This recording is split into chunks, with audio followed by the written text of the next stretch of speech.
what's up, guys? This is Ricky V, and you're listening to episode number 45 of the Elite Fitness Podcast. And in this one, I'm going to put together two separate podcasts about Primo Bowling the Pot. These podcasts come from the evolutionary.org radio podcast series, which I hope that you're already subscribed to. If not, check out the links in the description of this podcast so you can get notifications on that one too. Without further ado, here's Primo Bowling the Pot.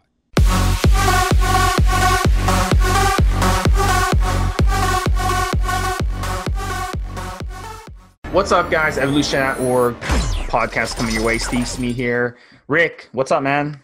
Hey, what's up, Steve? What's up, guys? All right, guys. So we have another compound episode for you. All of the even numbers are going to be compounds. So this time we're going to talk about one of the most unique steroids out there, Primobolan. And Primobolan is a really fascinating compound, guys. The chemical name is methanolone. So it's METHENOLONE. So listen, one of the most popular cutting steroids of all time. What I personally like about it is it's mild. It's got mild side effects. You really won't feel much on it in terms of side effects. It's got a very mild anabolic property to it. It's really good, guys, for cutting. If you're a lean guy, if you got lean muscle mass, and you want to take something that's going to kind of give you this polished look, this cut look, it's really, really a cool steroid to use. It's, Arnold Schwarzenegger, from all the people I've talked to, interviewed on these podcasts over the years, the guys who were in the know back in the 70s and 80s, who knew the coaches, who knew a lot of these pros, they were pretty confident that Arnold's favorite steroid was Primobolan. So we're going to get into all that on this podcast and talk to you about how best you can utilize it. So, of course, there's two versions of Primobolan. You have the injectable, which I personally recommend, and you have the oral, which is a very mild way to take Primobolan, not something I recommend. So, Rick, I'm going to bring you in here. You want to talk about kind of the history of dating back to post-World War II? Yeah, so Primobolan is part of those steroids that was developed and released around the golden era.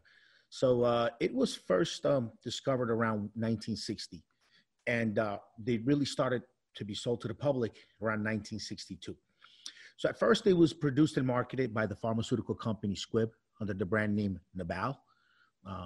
It's spelled Nibal if you guys want to look it up, Nabal Depot. And it was just an injectable version. Then the rights were sold to Schering, and Schering is a pharmaceutical company out of West Germany. And Schering renamed the steroid Primobolan, which is the name that everybody knows. So now Schering never really made Primobolan available in the USA, and the Nabal brand was discontinued eventually. So the American market kind of lost Primobolan for a while, but a lot of people were still getting it from Europe. It was shipped in and smuggled in. So it's Primobolan has always been known and associated with European bodybuilders. It is also rumored that Arnold Schwarzenegger loved Primobolan, one of his favorite steroids. That's about it for the history. It's a very, very short history on it.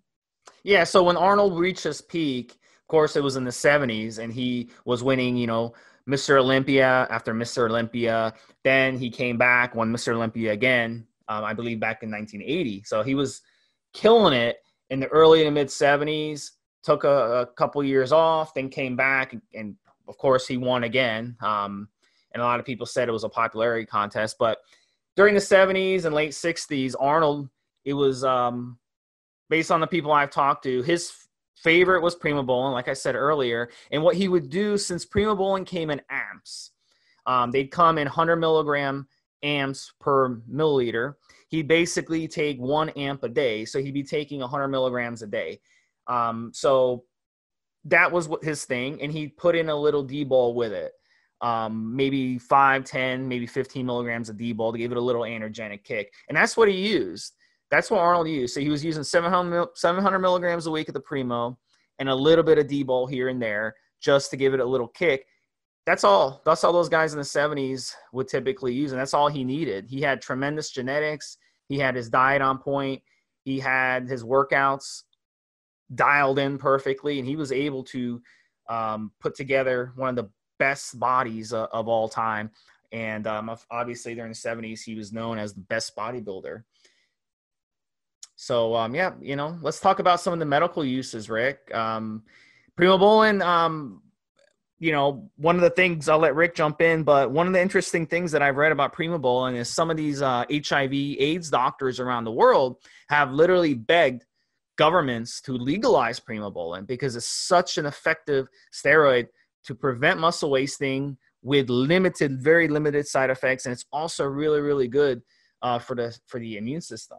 So they've really been pushing to get it legalized, and currently in the United States, it's not FDA approved. So even if steroids were magically legalized tomorrow, you still wouldn't be able to legally purchase Primobolan because it's not approved. So you'd still have to basically either import it or you'd have to buy underground Primobolan. So it's really, really fascinating the way Primobolan is today. So Rick, tell us about the other medical uses of Primobolan.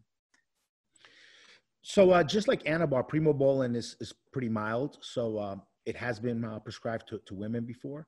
It's been used for AIDS and just other kind of related wasting diseases, osteoporosis, growth problems in children. Yeah, like you mentioned, Steve, one of the huge medical benefits of it is that it stimulates your immune system, and it does help in the treatment of certain infections. Also, funny enough, I ran across some information where it seems Primobolan has been used to treat gynecomastia, which seems pretty interesting. But it has been back in the day used to treat gynecomastia. Just remember, guys, that Romacin or Imidex, these are all fairly new drugs. People were using steroids for decades before any of these really fancy anti-estrogens came about. So people would have to do with what they had. Bodybuilders would use what they had. And Primobolan, also Masteron, just a couple of steroids that people used when they had gynecomastia problems. Yeah, so that would explain why the bodybuilders back in the 70s, 60s, 70s, and 80s loved Primobolan so much. And it's not really well understood back then. Guys would be basically using aromatizing compounds. Like they'd use a bunch of D-bol and they'd get bitch tits. And, it wasn't really understood back then why that was happening.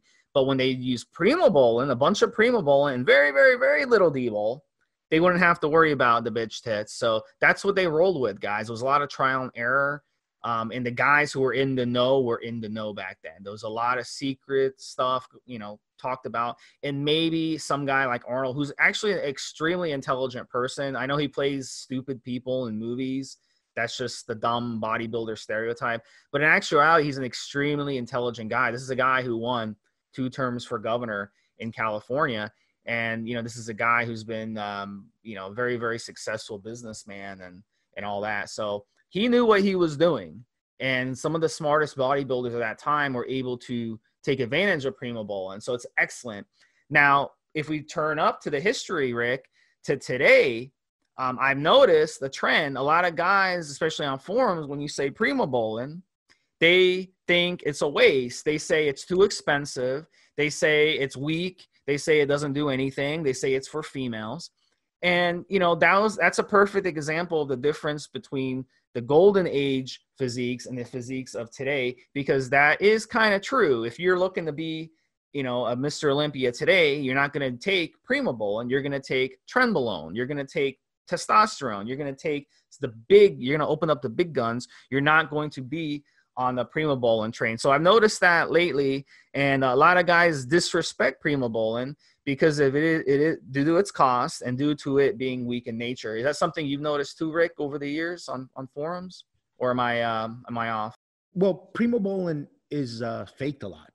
It's very hard to find legitimate Primobolan. So, of course, a lot of guys have started walking away from it because it's so hard to find legitimate Primo. And most of the times you're gonna get screwed. Well, you could get legitimate Primo, amps from Sharing is extremely popular. I loved Primo. My first cycle, I wanted to use Primo Ball, and it was always a popular steroid among steroid users. Just recently, it's been so hard to get legitimate versions of it. A lot of guys don't like it anymore. All right, guys. So let's talk about the structure. Believe it or not, it is a DHT derivative. So it's a dihydrotestosterone derivative. It's got a double bond between carbon atoms 1 and 2. So it increases the anabolic potential of the hormone by adding stability to the 3-keto group. So both versions of Primobolan, the oral and the injectable, are partly protected against the first liver pass. And that's because it has a 1-methyl group that is added to the structure. So, Primobolan is not going to bother your liver, whether you take it orally or injectable. Listen, the anabolic androgenic effects of Primo, it's mild. That's the way it's structured. It's not one of those things you take and you get tons of, you gain 10, 20 pounds. It's not something you take and get tons of aggression. It's not even something you take and get a boost in strength. So that's another reason guys are like, this is crap. I'm paying all this money for something and my bench is barely going up on it. That's not what Primobolan is going to do. I've used Primobolan. I'll tell you, you're not going to get tremendous blow out of the water results on it. But what you are going to get is, if you look at yourself from week 1 to week 12 and in the mirror, you will notice a subtle difference. You're looking more cut. You got mild strength gains. You've got mild results, guys. Lean muscle mass, no water retention on it. Remember, it's a DHT derivative. It's not going to add any water. It's perfect. If you're like 8, 9, 10% body fat, go on it, guys. Have a good diet. Bust your ass in the weight room. You're going to love this stuff. It's tremendous. So, Rick, what'd you notice taking it? Well, Primobolan is probably the best recomposition steroid. If you want to take a steroid that's going to just kind of help you make that shift where you can burn body fat and put on muscle mass at the same time, Primobolan would be the one to do it. As a matter of fact, Primobolan was known to help guys put on lean mass, even on a caloric restricted diet, which is pretty rare for most steroids. To have a steroid that's actually going to build mass, a muscle mass, while you're in a caloric deficit and burning body fat. Primobolan's the only one that's been known to do that, and guys know that it does that. Like Steve said, it's very mild. The side effects are almost non-existent, to be quite honest. Women who use Primobolan could shed a good bit of hair. It is a DHT derivative, but for the most part, it's free from side effects. Will put on lean mass even while you're cutting fat. It's just an all-around great steroid. Only real drawback with it is, it's hard to find legitimate versions of it because it is such an expensive steroid. All right, guys. So let's talk really quick about Primobolan oral. I mentioned earlier, it's not liver toxic. It does have that. It's structured though, where it's going to protect, where it's not going to get destroyed by the first liver pass like a typical C17 alpha alkylated oral.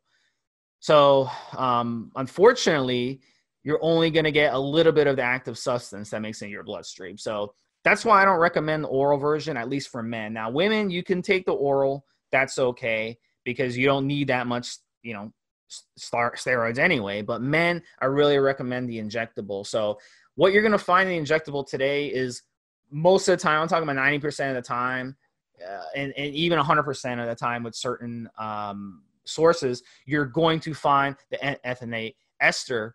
And this explains why Arnold was using it 100 milligrams a day. He was taking 1 amp of it, is because in those days, they actually had acetate ester associated with Primobolan. So that actually was the most popular type of Primobolan up until the early 90s. And the short-acting ester that came with it was why they would inject it once every day. So that would explain that situation. But today, guys, it's mostly the NFA ester. So what I recommend is twice a week injections if you're doing, a 10 to 14 week cycle. You can run Primobolan pretty aggressively because it has low side effects. I've seen guys run it anywhere from 400 to 500 milligrams, and I've seen guys run it even 600 to 800 milligrams. So, I'm a less is better type of guy. So for me, I like to kind of split the difference. 500-600 milligrams a week of Primobolan will really do a good job for you. And another problem with Primobolan too, is it most of the time, I'd say 80-90% of the time, comes in only 100 milligram per milliliter. So each cc of Primobolan that you're injecting is only 100 milligrams. So it's a lot of injecting. Some underground labs, I've seen 200 milligrams a milliliter, but you're not going to find anything more than that, because one of the big downsides of injectable Primobolan, and Rick, I'm sure you'll confirm this, is that Primobolan has really, really bad post-injection pain. So when you inject this stuff, it isn't like injecting motor oil. I can remember I injected it. I was injecting 3 cc's of it into my shoulder because I was sick and tired of doing all these injections, because since it's 100 milligrams a milliliter. So I injected it, and after the injection, I was on the ground in agony. It hurt so fucking much. And I'll tell you, my shoulder was sore for like 4 days after that. So what I found to work for me was injecting just a very small amount, only 1 cc, and then mixing it in with another steroid. So that would, bring in the case to stack some testosterone with it, a long ester testosterone. This way you can mix in maybe half a cc of the testosterone with the 1 cc of Primobolan, shake it up in the syringe, and now you can go ahead and inject it, and hopefully it'll be less post-injection pain. Did you notice that as well, Rick, with the PIP? Yeah, actually, it's burned a bit, burned more than testosterone with the same ester, which is a little bit surprising to me when I first experienced it. But yeah, it will give you that burning sensation in there. And I've worked with guys that have done as much as 800 milligrams a week of this stuff, and the results are incredible. So it definitely is a good trade-off. That injection pain for the results. So we talked about the side effects earlier, guys. We dabbled in it, but let's kind of go over all of them. So it is a DHT derivative, guys, but the way it's structured is interesting because it's a very mild compound. So the DHT side effects that you would typically get on a really harsh DHT derivative, like Winstrol, for example, you're not going to get that with Primobolan. You're not going to get the enlarged prostate too much. You're not going to get the loss of head hair too much. You're not going to get the other side effects that come with taking a DHT derivative. So that's the beauty of it.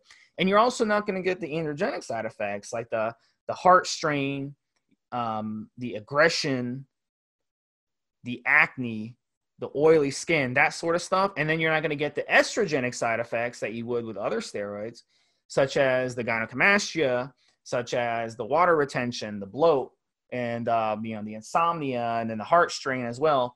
So Primobolan is really good if you want to avoid side effects. That is going to be your best option. If I tell a lot of my clients who are very, very prone to estrogen, who get gynecomastia just from running 150 or 200 milligrams a week of testosterone, they'll get gynecomastia symptoms. So I tell them, run Primo, because you're not going to have to worry about that on Primo. So Primo is a good option for those of you in that situation.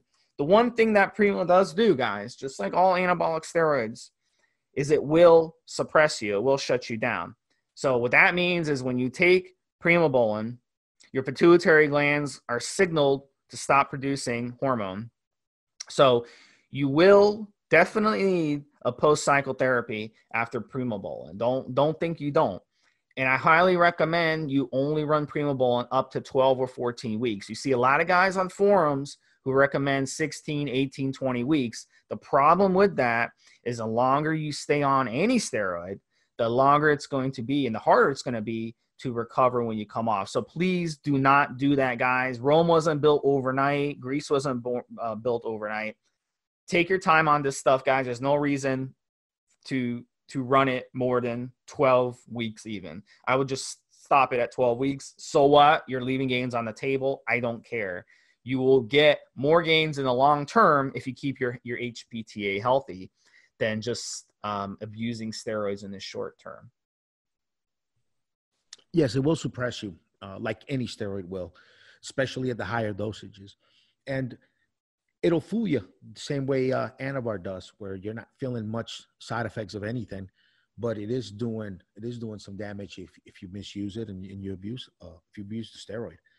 I think the biggest danger with primobolan today is just getting fake stuff, just paying a bunch of money because you will get charged the money for it, and just getting fake stuff. If you have access to it and you can get the amps from sharing, I mean, get the legit stuff. There's some guys in Europe that could still find it. It's not easy, and they're not amps are not as easy to get through customs anymore, but you can't find them. It'll be a nice little amp. It'll have a piece of paper around it, and it should have yellow and red circles right at the head of the amp. If you want to make sure you got legit primo, one of the things you want to do is just try to scratch the paint of the amp with your fingernail, and you should not be able to do that. You should have some nice, really nice, neat yellow and red circles right at the head of the amp that should not scratch off with your fingertips. And as long as you could get your hands on legitimate primobolan, you're going to be really, really happy. They're guys that use primobolan and just never used anything else because it's just such an effective steroid. Side effects are low. There is some injection pain, but not as bad. So, biggest danger with primobolan, just getting fake stuff and being charged for it, because they will replace it with something else that won't be as effective, or that might even aromatize and cause you some gyno issues. So getting legit primo is probably the first place to start if you want to dabble with it. All right, guys. So let's talk about dosages. Again, like I said earlier, 400 to 800. I like to stick between 500-600 myself for men injectable. Women, if you're going to use the oral version, a lot of females like to use the oral version. You're talking 50 to 75 milligrams per day. And then if you want to use the injectable as a female, I would not run more than 100 milligrams per week. And really, I would do closer to 50, to be honest with you. So women can use primobolan if you are experienced and if you are like a true bodybuilder. Don't run primobolan as a female, to lose weight or something like that. It's really for people who only compete and are very, very high level. And some of you females that listen to this are very, very high level athletes. So primo would be an option for you. But again, like Rick said, if you run primo and it's fake, you're in deep trouble. Like, let's say you're running 50 or 100 milligrams a week of primo injectable or oral, and it's not really primo as a female, you can get yourself into deep shit. So I'm not quite sure what to tell you on that. And, I'm not quite sure. You better trust your source, because I cannot imagine if a female were to run 100 milligrams or 75 milligrams of Anadrol or D-Bol or something else, or even Winstrol. It would be a disaster. So, that's a big time killer. So in that respect, maybe it's better just to avoid it, so that's something definitely to look at. Yeah. With females, primo will make them shed hair, definitely lose hair, because it is a DHT derivative, more so than Winstrol. So I'll say it over and over again on this podcast. If you're a female, Anavar is really all you need. If you're a female and competing, Anavar, some peptides, maybe Trisarms, maybe a little Winnie.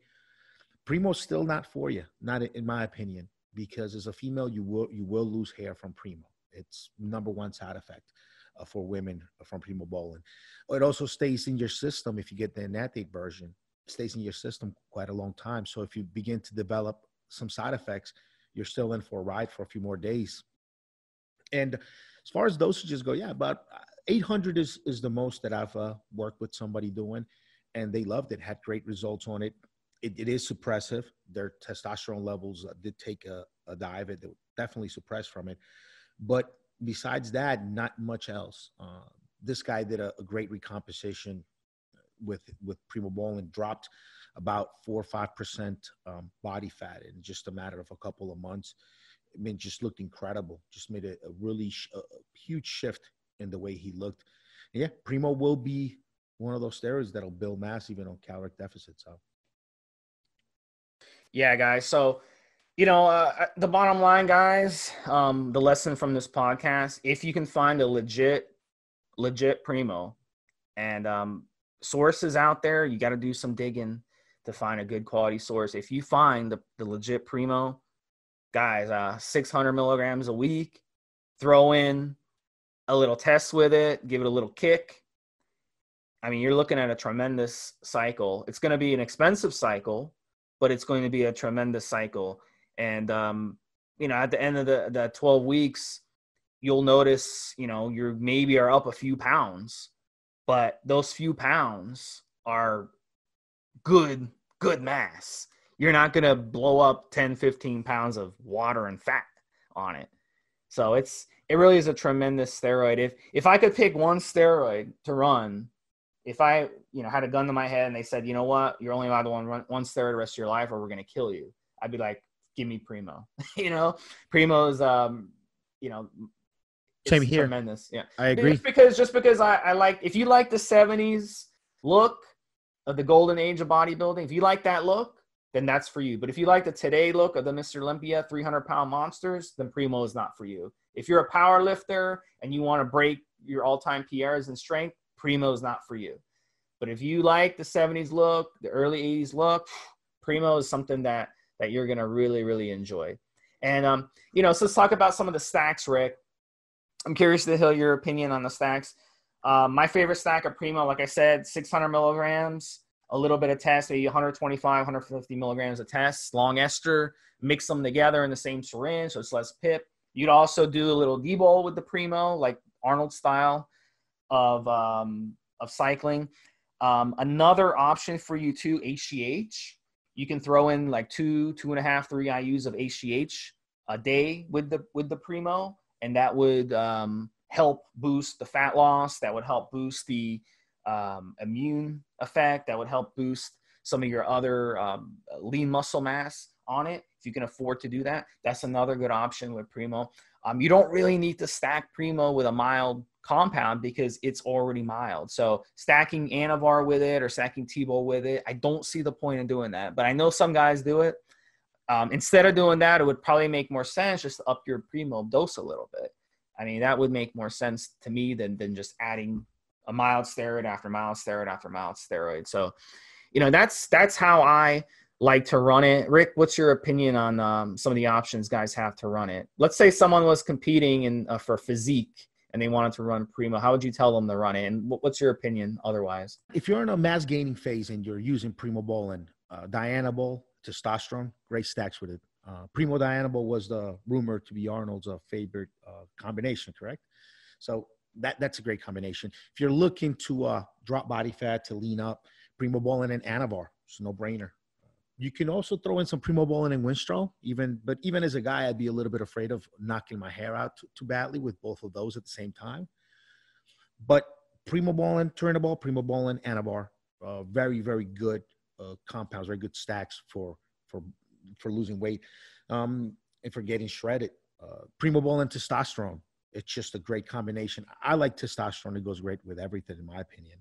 And like we've discussed before, the side effects on testosterone are pretty simple and easy to mitigate. So even if you're trying to get leaner and you don't want to get some water retention from testosterone aromatizing, you can always do a little bit of Aromacin along with testosterone and be fine. Primobolan. So those are just look, Primobolan, testosterone, and Equipoise, great stack as well. You could do Primobolan and Trenbolone, great stack as well.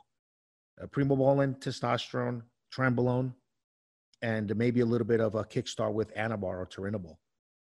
Great stack as well.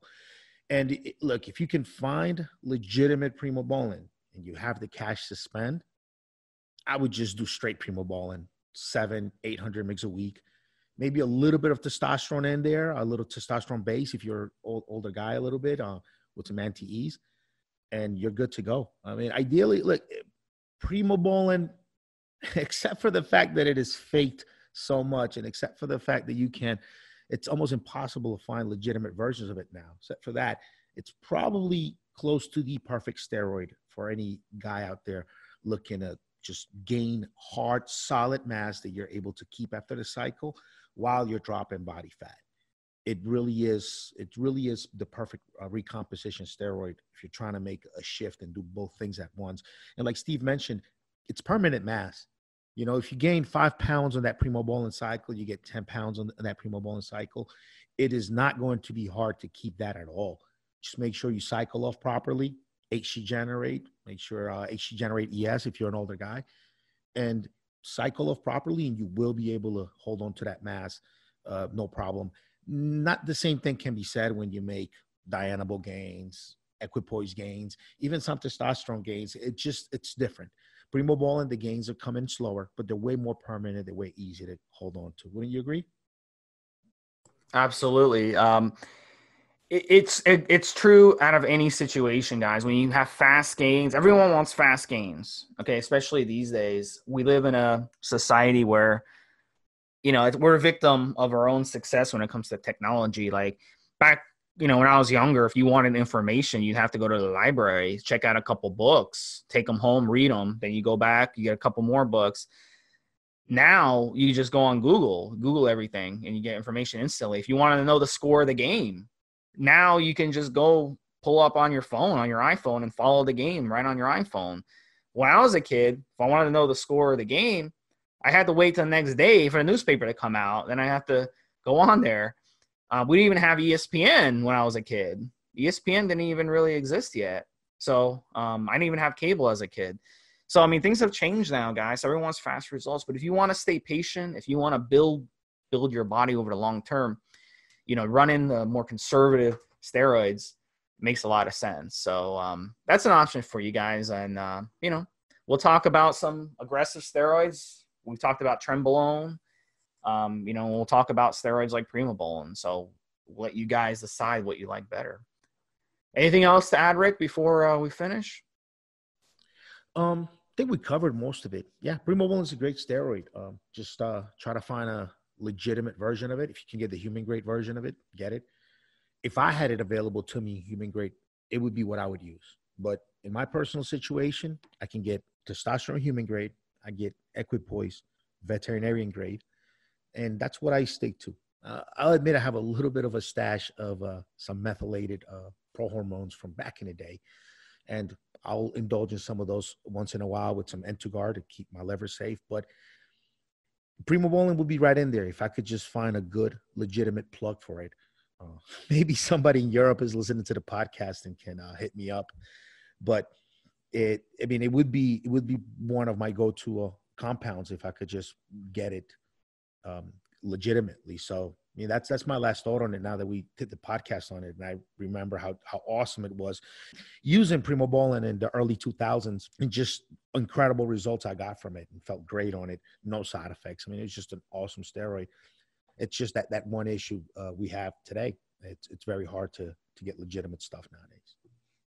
All right, guys, listen, we appreciate you listening to the show, guys. Remember, the even podcasts are going to be compounds. The odds are going to be your Q&A. So listen to the next Q&A. It's going to be a really fun one. For Steve Smee and Rick, appreciate you guys listening. Have a good one. Hey, have a good one, Steve. Have a good one, guys.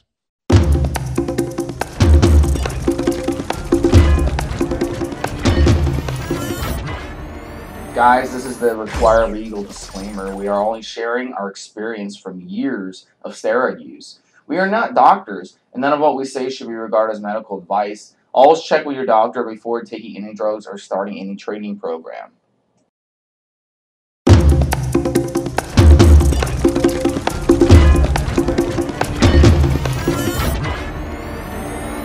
Evolutionary.org podcast coming your way.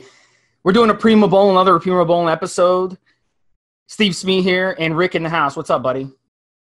Hey, what's up, Steve? What's up, guys? How's everybody doing out there? So we got Nelson, Montana. What's going on? Is that how you pronounce it, Nelson? That is perfect. Or do I have to do the accent, the Cuban accent? Montana. No. Pure American. All right. So this is number three. This is going to be podcast 328, guys. We did Primobolan episode 292. You guys can go back and look at it. I'm also going to link it in the podcast notes. But we're bringing on Nelson on this one to talk about Primobolan for the simple fact that Nelson is a big fan of it. He's very knowledgeable on it. He's been using it for a long time, probably longer than I've been alive. What was the first time you used Primo Bowling? What was the first time you used Primo Bowling, Nelson? I've been doing everything longer than everyone's been alive. Rick and I were talking about that the other day. I didn't start using steroids until I was 40 years old. So, but that's still probably before you were alive. So get a little closer to your computer, Nelson. Get a little closer to your computer for the sound. Perfect. Yeah, I was just saying that I didn't start using anything until I was 40 years old, which is probably still before you were all alive. But yeah, I mean, as far as well, we can get into what I like about it and why I think it's good and everybody else's opinion on that. So did you you've been kind of looking into steroids before, maybe in your 20s and 30s, or did you just start looking into steroids closer to 40? Yeah, why did you wait until 40 to actually start steroids? Well, I was around it. I was around it when it was legal. But I got into bodybuilding really young. I mean, I saw Arnold in his first appearance in the United States at the Brooklyn Academy of Music in 1969 when he lost to Sergio Oliva. So that's how far back I go. You know, then when I got into like my 30s, I sort of fell out of bodybuilding, and then I rediscovered it. And the steroids were legal, and everybody was into it, but I just wanted to train naturally. I was making good gains just with training and supplements. So I figured, why use steroids? I'm doing okay. And then I hit the peak that everybody hits. I trained. I got as far as I could get naturally. I made good gains, and it was just too enticing. So I just had to see what the stuff could do, and then you realize you do it, and it works, and you go with it. So obviously, Nelson, you've had a chance to use real imported pharmaceutical, Bayer-made Primo Bowling Depot. Yeah. Have you used anything other than Bayer Primo? Have you tried any of the underground stuff? Well, back then it wasn't Bayer. It was Sharing. It was Sharing. Yeah. Now it's Bayer Sharing. Yeah, back then it was Sharing. Yeah. Yeah, everything. It was the Chiba Dynaball. It was the whole. Everything was straight from the pharmacy. Was the PIP really bad on that brand as well, like it is with Bayer? The PIP, the post-injection pain? Bayer, I think, happened later. Bayer, I think Primo Bowling. But the one you used originally, did it have a lot of post-injection pain? Oh, yeah. Oh, yeah. So, and I've mentioned this before in the podcast. When Nelson was writing for T Nation and I was just getting started on the forum, started choosing myself, the big debate was whether veterinarian grade stuff from Mexico was just too dirty compared to the human grade stuff that was flooding the country in from Europe. And nowadays it's like just UG Labs. You just hope they put in there what you think you're buying. You know, things have changed quite a bit, haven't they? Well, I think actually with the black market stuff, it's better than it used to be because there's too much of a profit in it. It doesn't make sense for them to make dirty stuff because nobody's going to reorder. You know, it costs pennies to make a vial of testosterone. Why would they give you something dirty or something underdosed? Doesn't make any sense. Yeah, the only issue really is that we've become more aware of recently is the heavy metals that get left in powders during production. Now, even in the supplement realm, FDA, we've got to grab samples out of my batches of products every time we make a supplement and have heavy metal testing done on it on the final product. And also you have it done on the raw ingredients before you even put them into your mixer. While some of the sources are getting high purity of raws and are putting in, some of them are overdosing because I've seen lab results from different sources. Some of them overdose by 10, 15, sometimes 20% their products. They're not doing the proper heavy metals testing to see if you've got just too many particles per million of lead and mercury and aluminum and some of these other contaminants, metals that can get left in there. So that's really today when we talk about kind of dirty gear, what we really worry about.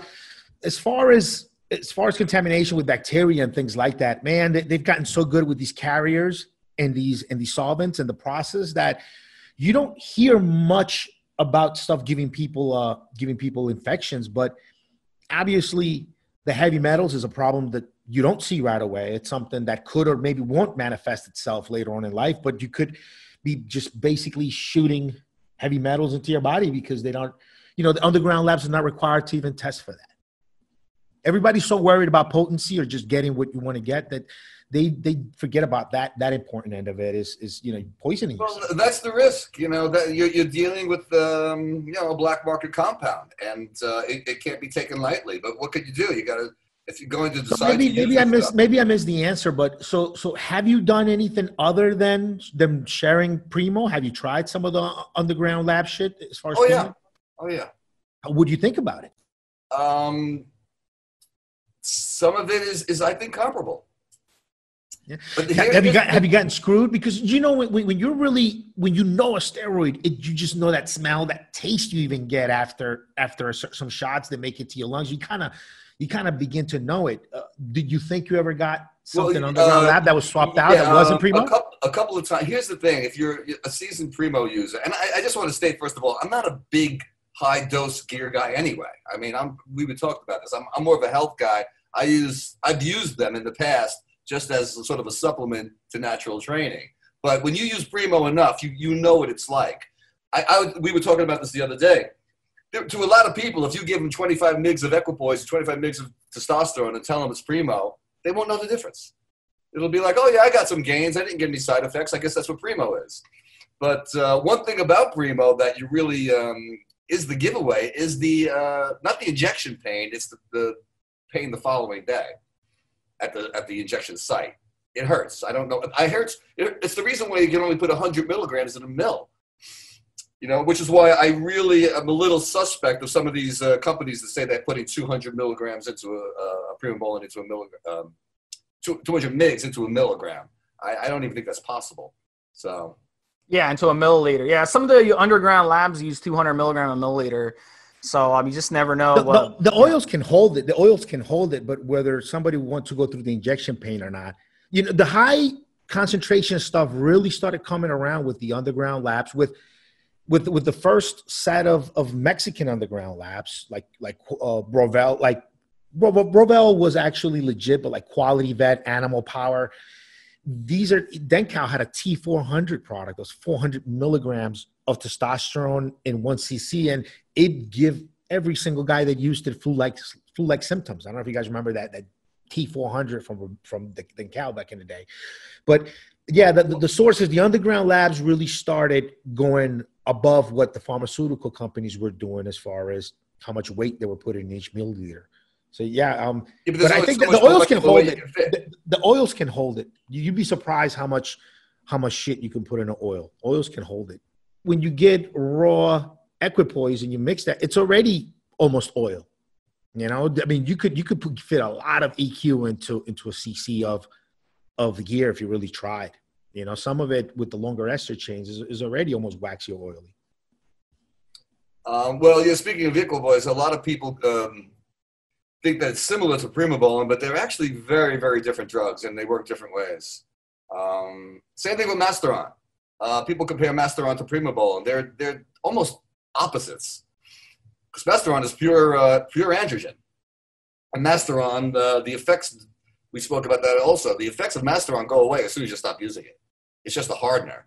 It's almost like having testosterone in your body and then you don't have testosterone in your body. Whereas that's another thing I like about Primobolan is the effects are long-lasting. Primobolan is really that one, before Superdrol came back around, Primobolan was that one recomposition steroid. It was that one steroid that you could use on a caloric deficit and actually see and notice muscle gains, even as you were on a caloric deficit if you were training hard enough. And it wasn't until like Superdrol that guys really brought back up the idea of recomposition and actually trying to do both at once, right? Because for a very long time, guys were like, I'm going to bulk and then I'm going to cut. I'm going to do a bulking cycle. I'm going to do a cutting cycle. But the idea of like recomposition, like, hey, wait a minute. How about just run one cycle and try to do both? Put in a little bit of mass, drop some body fat, and you know, keep it going that way. And Primobolan really was the only steroid that was known to do that. Am I correct, Nelson? Or were there others that were known to build mass on a caloric deficit? Because Primobolan is mostly pure anabolic. It's you have to take in a lot of protein for Primobolan to really see the effects of Primobolan, which is another thing the mistake that people make. They'll take Primobolan and they'll be like, oh, it didn't do much. You've got to eat like 200-300 grams of protein a day. Now, if you're eating 300 grams of protein a day and very little fat and very little carbs, you're in a calorie deficit, but you'll still make gains. You'll still grow muscle because the Primobolan will turn that protein into muscle. Yeah, definitely. It's like the one steroid that was really known to effectively do that. guys were throwing it into their cutting cycles, going into contests, going to competition. They're like, holy shit, I'm gaining size. Obviously, like Nelson said, you got to get that protein in there in order to even have anything to build a size with. And it doesn't bloat you. It's a good pre-contest drug. I happen to think that Masteron is the ultimate pre-contest drug, but Primo is actually, it's a great choice for women. It's a great choice for people who are health conscious. It's a great choice for people for a first cycle who are a little bit hesitant. They don't want to get any side effects. So in that regard, it really is a perfect steroid. But it isn't without its side effects, and that's something that also isn't addressessed too often. Yeah, please address that. What are the bad side effects of Primo Ball, and are they somewhat dose dependent, or well, everything is dose dependent, of course. Right, perfect, yeah. One of the side effects of Primobolan is that it isn't kidney toxic, but it does strain the kidneys somewhat because it's essentially recirculating protein. It's like when people talk about oral steroids and how they're liver toxic. They're not really toxic to the liver. It's the fact that the 17-alpha alkylation shuts the liver down, so the liver is strained, and that's what causes the damage to the liver. So in the case of Primobolan, yeah, if you're on enough of it long enough, your kidneys are going to start taking a hit because you're taking all that protein. It's not going to work without the protein. They go hand in hand. Right. So I'm curious. Let's kind of go back to, Nelson. We started basically studying this stuff when 70s, 80s. When was it when you first started? When was the research though? Even when you started studying it, where you went back to the 70s? Yeah. Nelson, you got started before the internet really hit off and had all this information. Where could you research and do research back in the day? There was very little research. I think the only thing that was around was Dan Duchesne's little pamphlet. But you had to kind of talk to people. That was kind of the word in that, the networking. I mean, the guys knew who were competing, in the golden era. They knew what they were doing. Yeah. They were using stuff, right? They were using stuff. It was a lot more limited back then. The Deca Dynaball thing was what pretty much everybody did, which was a recipe for gyno. But Dan Duchesne, I've spoken to Dan about this, he was really the first guy to take legitimate pharmaceutical medical information but presented for bodybuilding usage. So he got a lot of things wrong. And I got a lot of things wrong in the beginning. But, we were searching. We were just kind of going from empirical information, what this guy said, what this guy experienced. And so I got a lot of hearsay information before I even touched the steroid. And that was probably in the 90s. That was early 90s, late 80s. So back in the, let's start with the 70s. The 70s was when bodybuilding, the golden era, Arnold was destroying everybody, every year. And what were guys using at that time? Were they using Primo? The rumor is that Arnold did use Primo. What do you think about that? Yeah, well, the guy I've spoken to some guys who've been pretty candid with me, some of the old timers, and this is another thing I try to pass on to a lot of the young guys. They don't get it. I don't know if you guys know who Don Howarth is. You may want to look him up. But he was pretty awesome. He was a Mr. America back in, the 60s, 70s. And the guy was taking like 20 mgs of D-ball a day. I mean, that was his cycle. That was his pre-contest cycle. Dynaball was the big one. Dynaball, and people say like, well, how could these guys be taking Dynaball? They're so cut. I'm like, yeah, they're cut because they know how to train. They know how to diet. They train like animals. And their diets were amazingly strict. So you lose a little water pre-contest and Dynaball works just fine. But, the story with supposedly Arnold is that I got from a few sources, and of course it's just hearsay, is that he did 50 mgs of Dynaball, which was a hell of a lot back then, and a shot of Primo a day, which was also a hell of a lot back then. Today, it's not even that big of a cycle. But that was supposedly the cycle. So 50 mgs of Primo a day of D-ball and 700 mgs of Primo a week. And they didn't use testosterone back then, correct? Testosterone wasn't really popular because they didn't have anything to offset the estrogen, right? There was that. Well, that was one of the things that Dan Duchesne talked about. And we could talk about that later about using the Nolvadex. But Dynaball also created the gyno, so it was an issue. But testosterone just wasn't big. I don't know why. It was used, but I think they sort of saw the more boutique-y compounds as more intriguing. Dynabol works a hell of a lot faster than testosterone does. And I think what they liked about Primo and Deca is it was just so effective, and they thought it was safer. They got the lean gains, versus the water. Guys back in the day used to think that it was reported quite a lot that if you added Deca to either D-Bol or test cycle, at least some of the hair loss, some of the shedding of hair would actually slow down. And we know now that Deca does convert to a weaker DHT that competes with your real DHT. So that might make some sense why a lot of guys like adding the Deca in, because they thought it'd make him lose less hair. But I mean, it fucks with your dick, that same hormone that's competing with the heavier androgens that the scalp is also going to do that around your pee-pee.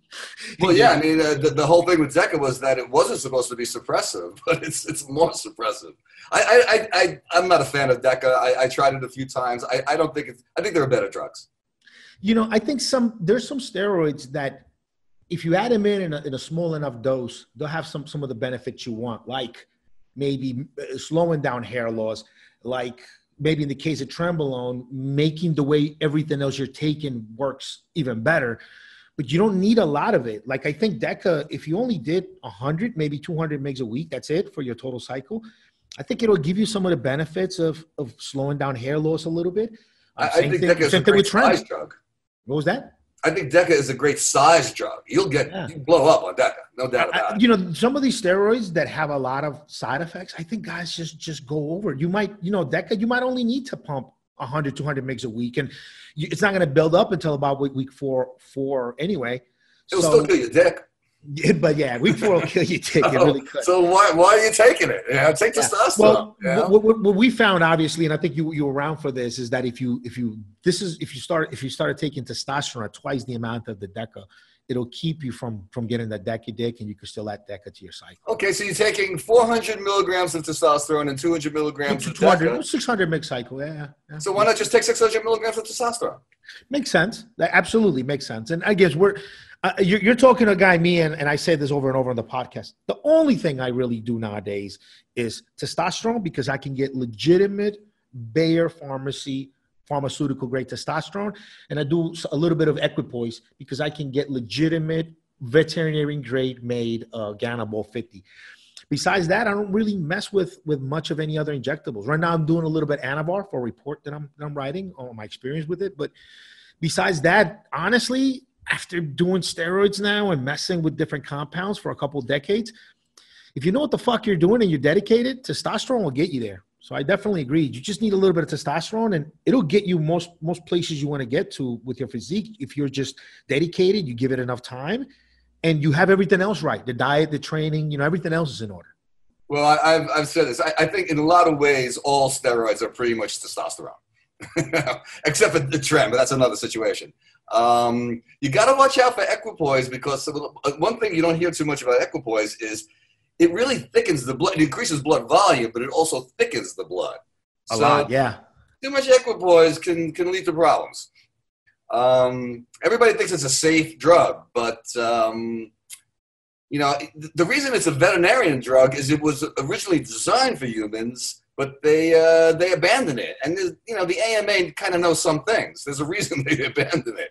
And give it to horses. It's great. I believe it was your book, Nelson, that I read, and correct me if I'm wrong. I think you said that, while you're on steroids, while you're on cycle, your cholesterol levels are fucked up. But it's not the end of the world. You get off cycle, you get them right. It's not that bad. Is that correct? Yeah. Same thing about your red blood cell count. Yeah, when you're on steroids, they're going to get high. Your blood's going to get thick. It's probably not as bad as it's been made out to be. Like, you can deal with it during cycle, and when you get off, donate blood, whatever, normalizes. But it's not like, it's not the end of the world. It's not really all that bad if you consider that it's only that way because you're using the steroids, not any other problems, but the steroids directly is what's causing them. It's probably not as bad. Well, it's not like everybody's dropping dead from it, but there are lots of factors, predisposed conditions, age.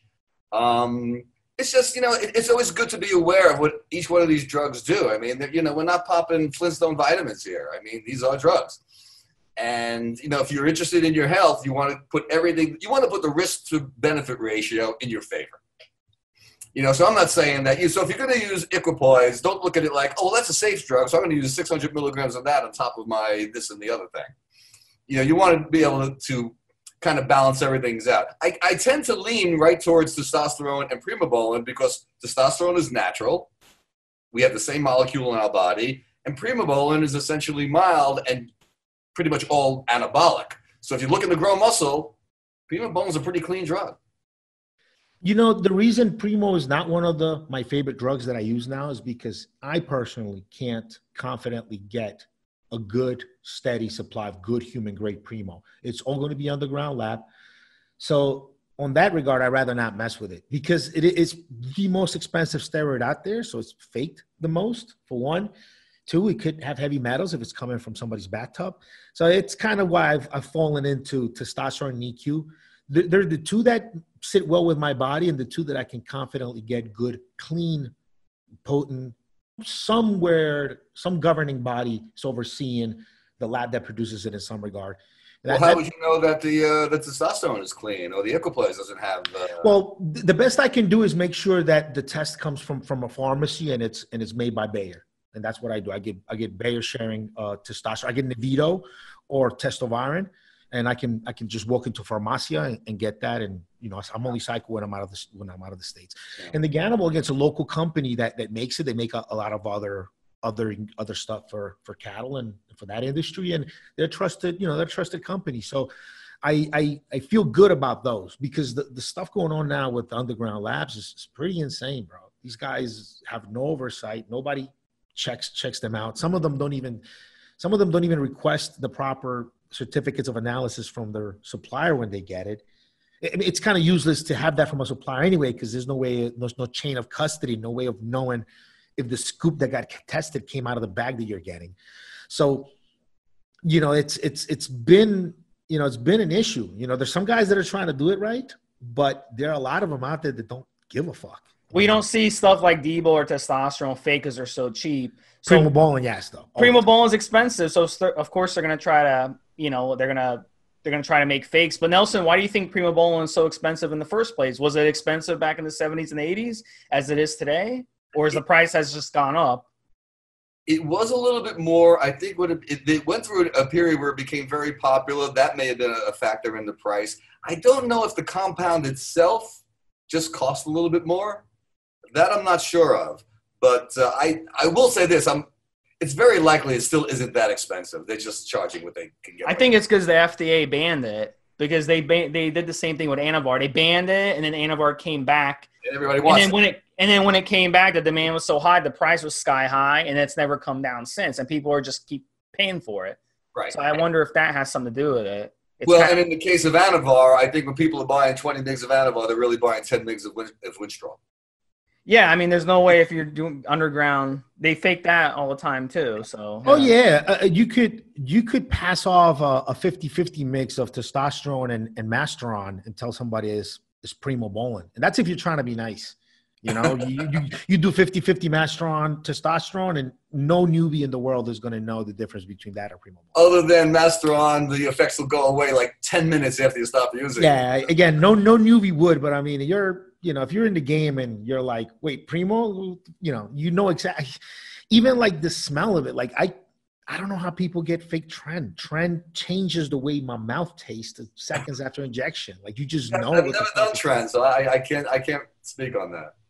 Yeah, I remember you said that. You know, I was a lot more adventurous with my body than you've ever been. That's for sure. Because I used to bake the Trenbolone out of the pellets, out of the Finaplex H pellets. So. And went right into the muscle with that. So way more adventurous, I think. Well, Tren is almost the opposite of Primo because Tren is obviously unhealthy. I mean, you're just going by the side effects. You can tell this is not really beneficial to the body. You look great. You'll melt fat like it's nothing. You'll get great gains, but it's just unhealthy. So I'm not interested. I'm interested in the long run. Dude, I'm 66 years old, so I got to keep going over here, man. Come on, you're not 66. Dude, really? Yeah. Dude, for those of you who are listening on audio, I swear Nelson looks like he's in his 30s or 40s. Like, no, that's crazy. So what we're going to talk about on the next podcast, some anti-aging things that Nelson does. So guys, you know, we're going to want to close up the podcast with, like, let's give people some suggestions, some actionable things they can do. Nelson, you ran a bunch of cycles. We are familiar with it. So let's say you're running a Primo Bowling cycle, right? What are, like, some first good steps? I'll start off with this. So say you decide you want to try Primo as part of what you want to add. First thing, get a good source. Make sure you're getting legitimate shit. Is there still human grade Primo from Europe making its way to the US? Steve, have you seen it around the sources? Or have you seen it, Nelson? Steve, I'm sorry. Steve It's making its way. Yes, Find yourself a good source. Make sure you get legit shit. Make sure you're not getting scammed. Look, they're even faking ampules now. So you got to make sure that, you know, if these are made by Bayer sharing these amps, then the heads are going to be around the same size. The colors on them shouldn't scrape off with your fingernail. I mean, these things have to be good, and you got to make sure you get good legitimate stuff. That's the first step. Second, also treat it with respect. You know, it is going to have side effects, as Nelson described. So have the auxiliary meds you would need on hand. But I think to start off, right, for suggestions for a Primo Bowling cycle, get legitimate shit and respect it. Have your drugs and everything that you would need, supplements to go along with the cycle. What do you guys think? I mean, what are we talking about? For a beginner, somebody just trying it for the first time, or just somebody trying Primo Bowling? Either or. You can throw something for each guy. Well, if I were a younger man, I think Primo Bowling and Dynaball is just an awesome snack. They just go together really well. You could get the hard hit of the Dynaball, and then you sort of top it off with the Primo Bowling. And you don't need a lot of Dynaball.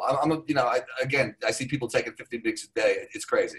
I mean, 10 mgs of Dynaball and, 500 mgs of Primo Bowling.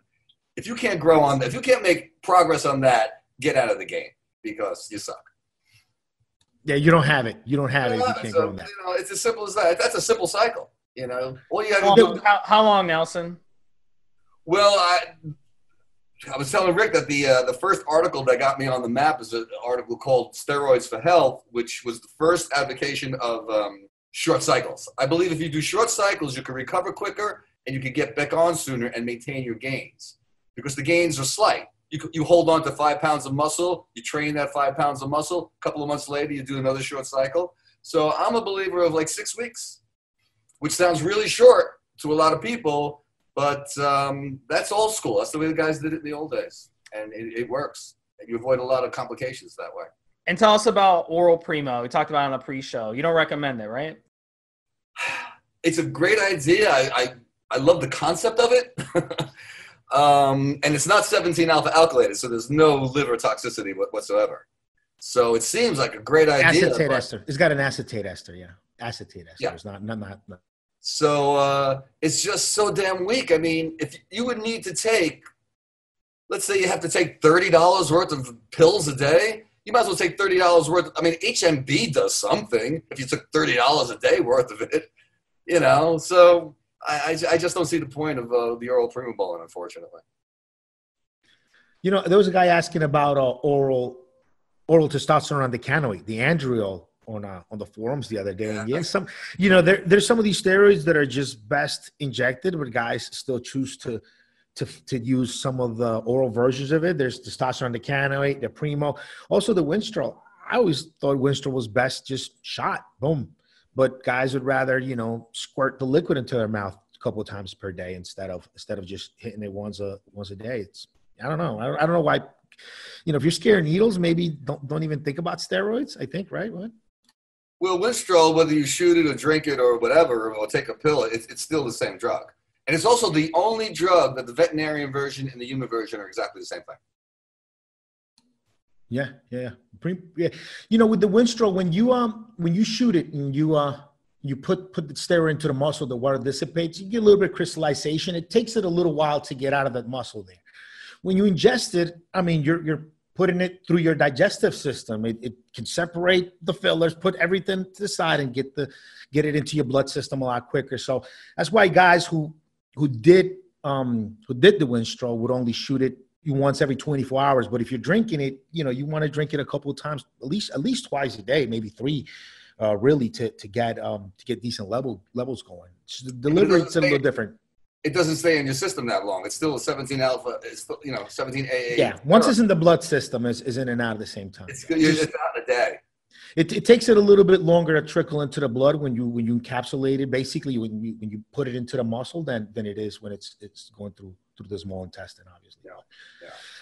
Yeah. Primobolan. Why would you waste your money doing an oral acetate version of it? I don't see the.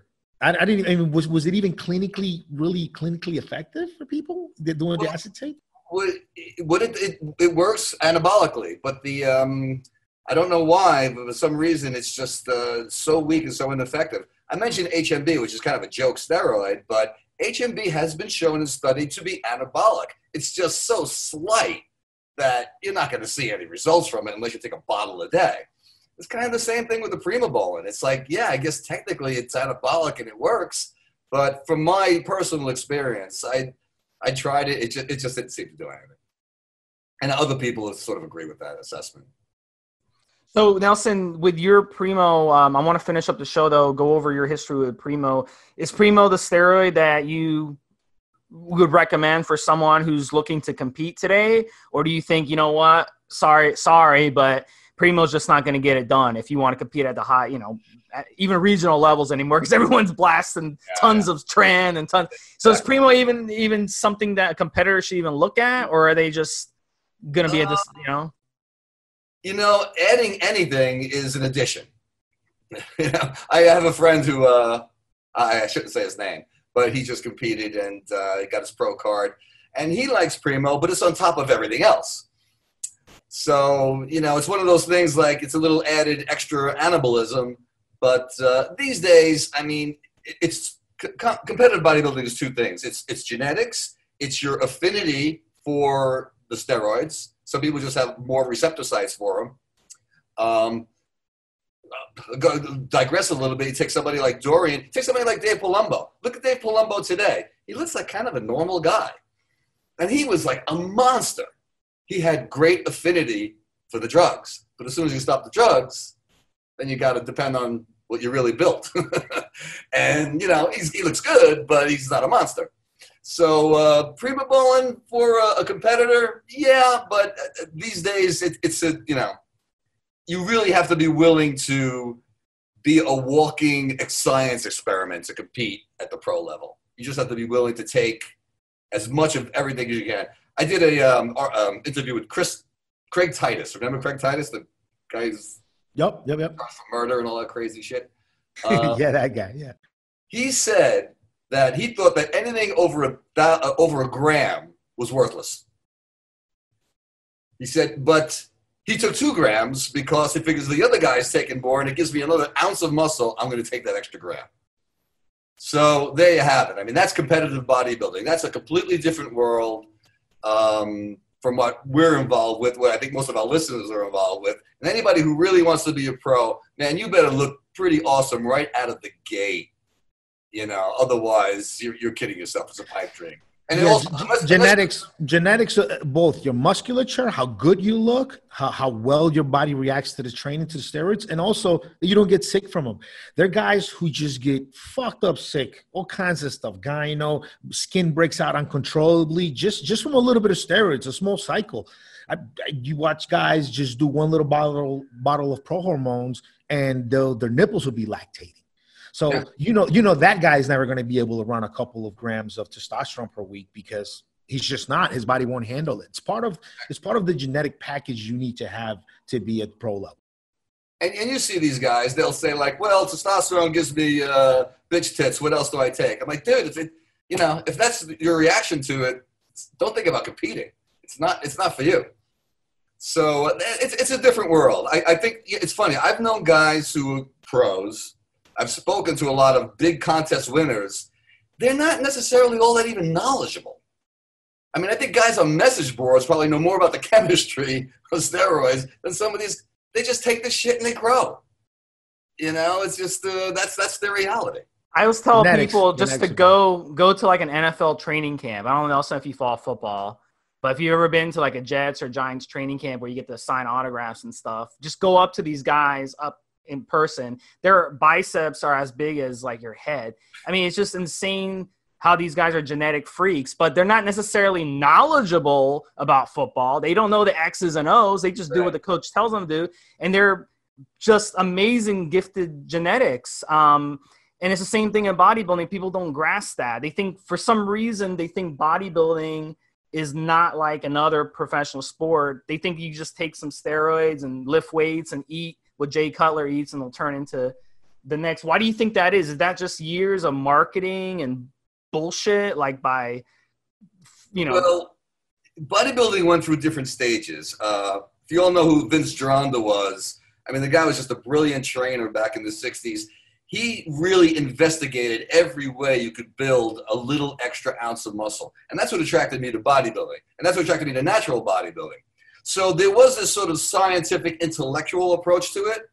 But the bottom line is your genetics are still going to decide how well you can do. And I think that's what's happened today. The guys who really excel at the top level are, like you say, the genetic freaks. Yeah, you could just fill a vial of anything and, it's going to work for them. They're not necessarily, but it's not a secret formula. That's what a lot of these guys think. Oh, Jay Cutler did this, so therefore that's the way you get that, to look like Jay Cutler. And it doesn't work like that, So, I think you use your knowledge and a scientific approach to have an advantage, but ultimately your genetics will dictate things, which is why I tell everybody, if you're going to choose to use steroids, err on the side of caution. Because going over the edge, what's it going to get you? You're not going to be a pro. Yeah.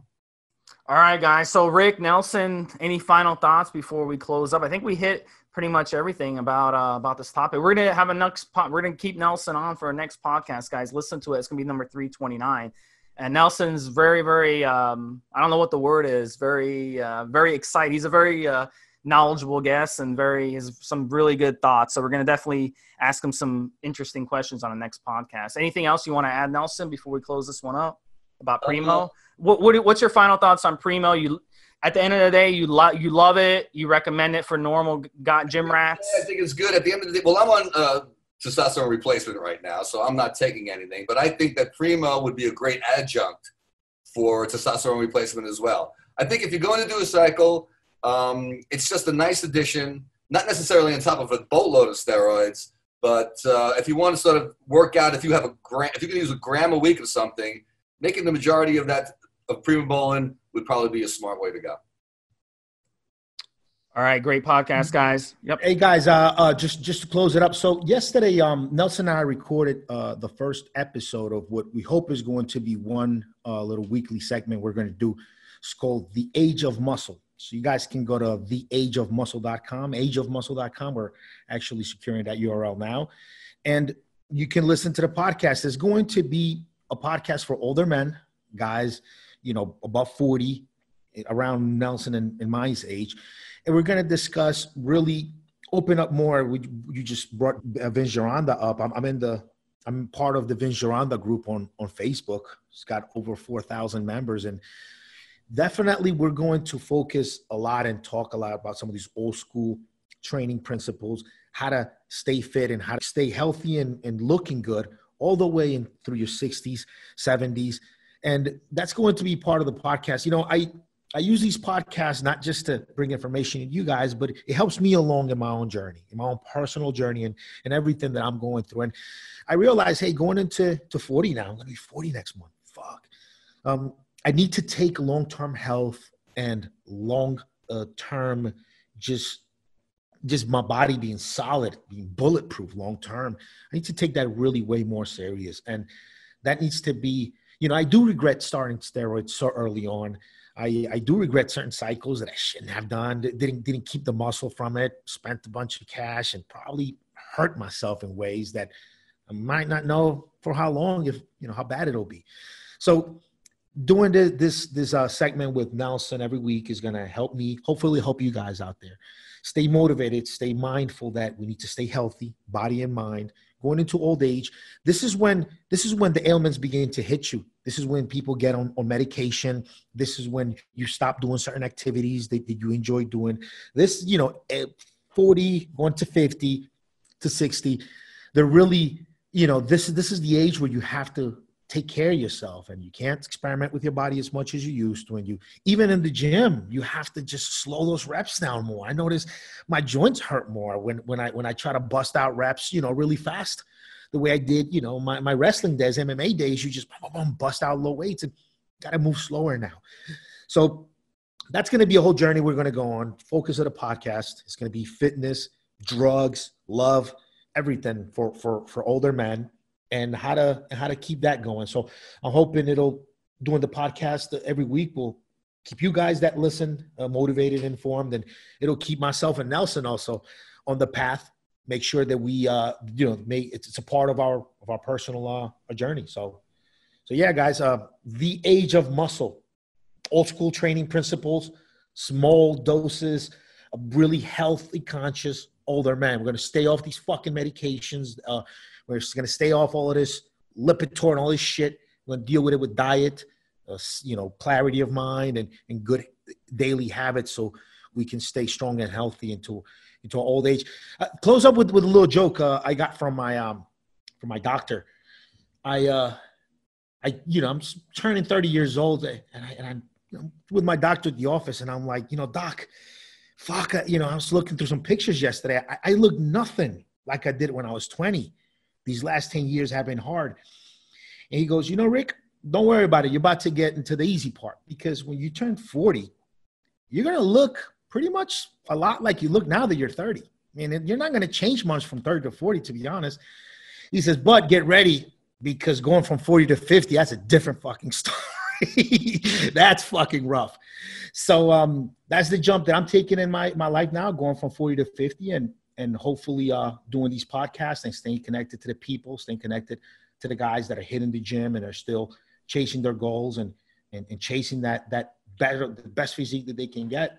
Hopefully this will keep me and a lot of people motivated. So that's it. TheAgeOfMuscle.com, guys. Check it out. And you'll get there.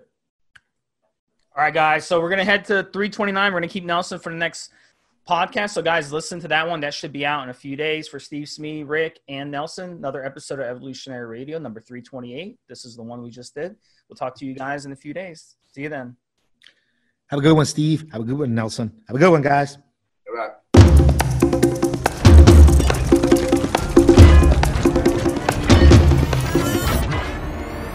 Guys, this is the required legal disclaimer. We are only sharing our experience from years of steroid use. We are not doctors, and none of what we say should be regarded as medical advice.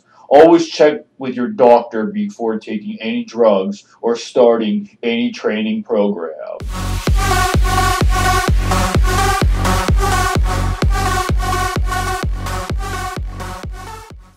There you go, guys. A full hour and change all about Primo Ball and Depot. I hope you enjoyed it. And join us again next week for episode number 46. It'll be a good one. You'll see.